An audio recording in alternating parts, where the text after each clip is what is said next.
Hello, my name is Jennifer Cox, and I am currently a registered nurse in a local NICU setting, and I'm here today to present a disaster recovery plan to you and to talk about why it is important that we have them. The program goals for this: at the end of this program, the learner should be able to identify 2 cultural, social, or economic barriers that impact safety, health, and disaster recovery efforts in a community following this presentation. The learner will be able to explain 1 strategy to mitigate disparities that may be interfering with access to services, and the learner should be able to state their role in the disaster recovery plan following the presentation. There are certain barriers that impact health and safety in disaster recovery efforts. As far as cultural beliefs go, there can be community constructs and mental health stigmas that can get in the way with certain individuals accessing services or feeling comfortable to access services. We need to address these issues and make sure that each cultural component of our community has access to what they deem important as far as their health and safety goes. We don't need to be judgmental about their beliefs or what they seek out, but we need to provide them with the opportunities to access the services they feel they need. Social and economic issues can present themselves in funding and resources and their availability. If we have limited funding shunted towards disaster recovery efforts, it's going to limit the resources we can provide. That is why, as far as I'll get into this later, but why we need strong legislation and strong governmental funding in order to provide for Build Back Better. For the health and governmental policies, we often pose barriers to those with whom may not be able to easily access services. So we need to also make sure that we provide access to those that may have difficulty gaining help. Benefits of a disaster recovery plan. So a disaster recovery plan actually takes effect after a disaster response plan.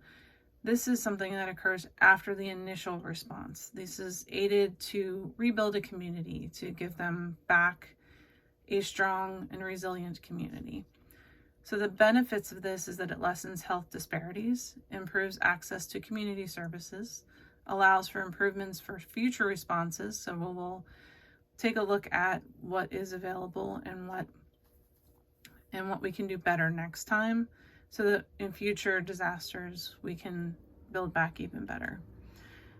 We want to build strong, resilient communities and make sure that we come back stronger. Strategies to decrease barriers. We want to provide a strong governance and appropriate legislation for a strong community rebuild and equal and appropriate access for services for all community members. This includes access for people with disabilities, for children and youth, for individuals with mental health issues. And this doesn't just apply to the community members, but also to the response personnel as well. We want to provide a strong curriculum, training, and educate all needed personnel and community response members so that they know what their jobs are and what their responses should be. We want to provide drills and hands-on training to support response personnel to make sure that they are confident in what they need to be able to do to help their communities. I've identified 3 Healthy People 2030 goals that apply to a disaster response plan. The first is to reduce injury fatalities. The second is to increase the proportion of adolescents with depression who get treatment.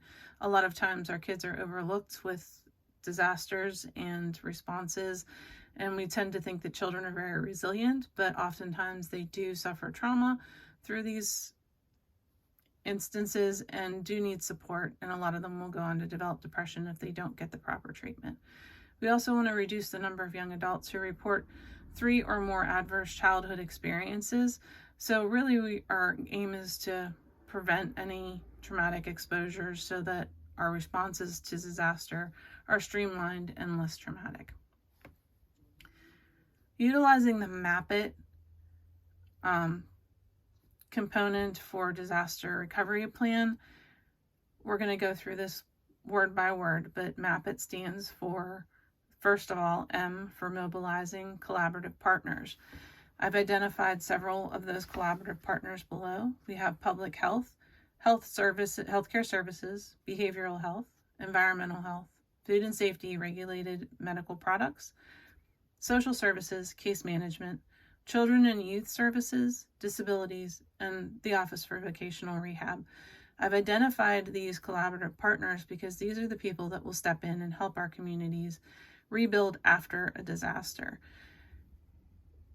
Most often, and this presentation is very general, we would break out and have a more specific MAP-IT to your particular partnership. So we would go into detail what the roles of the public health department would be during the recovery period. And same for healthcare services, behavioral health. Each one would have a specific set of tasks that they would need to perform or services that they would need to provide. But these are the main groups that we would be looking at. The A stands for access to community needs. They provide for life necessities. We're going to limit disruptions and to needed services during the assessment period. So we will be providing life necessities during the assessment period and hopefully streamline services through a triage of needs. The P stands for plan, and we want to plan to lessen health disparities and improve access to services. So we want to identify needs through assessments, provide equal and non-discriminatory access to services.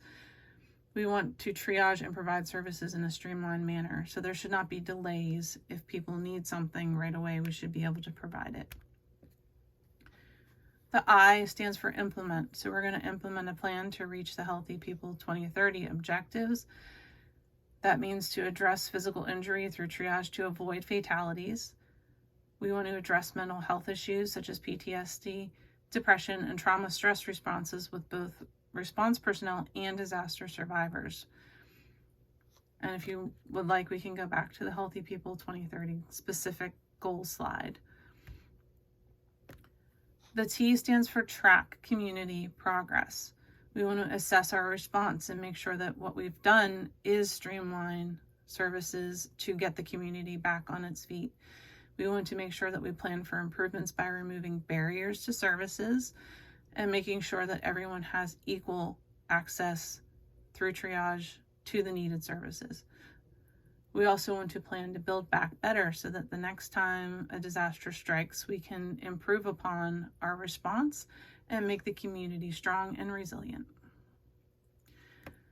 This is the reference slide. There's also a copy of a more detailed speaker notes with references that are easier to read if you would like. You're now going to be provided with some hands-on opportunities to practice specific to your roles. This was a very general presentation to go over MAP-IT, but we will break out and go into more specifics for each specific provider, and you will be rehearsing or going through some drills to make sure that you know what your specific duties are.